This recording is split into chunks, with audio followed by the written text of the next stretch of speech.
The next is supporter, right? This is what therapists tend to do very naturally, right? To be in that supportive role, to generate and cultivate that compassion. Why? Because sometimes I can't tell you how many times I've facilitated this curriculum, went in for session 2 or 3 or 4, had my agenda all ready to go. And then I went in to the juvenile hall or whatever I was working, and bullet pointed my agenda out there. And then we circled up in the group, and one of the youth's brothers had just got shot and killed, or somebody's mother had died from cancer, or this tragedy or that tragedy happened, right?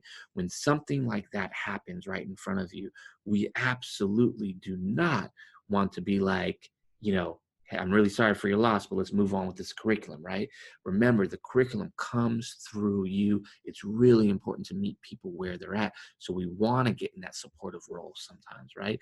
We want to show them that this is what helps build that relationship at times, and shows the youth that we are actually there for them, right? And we want to foster that emotional safety that we were talking about before.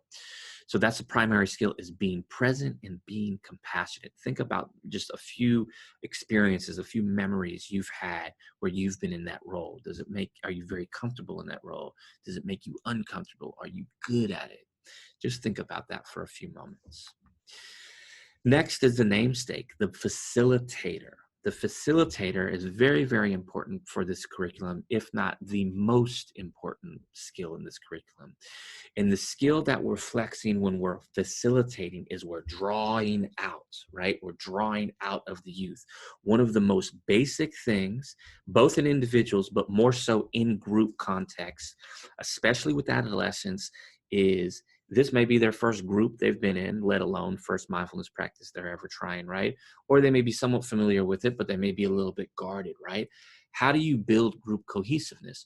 Well, at the very base level, the first thing you want to do is get youth talking and comfortable talking, hearing themselves talk in front of you and hearing themselves talk in front of other people. That's how you start to build cohesiveness, right? So we want to draw out from them. So for example, when I say, let's pause for a moment after the meditation, what was that like for you? What's coming up for you right now? Let's hear from a few people on the Zoom call. That's me flexing the facilitator role right there.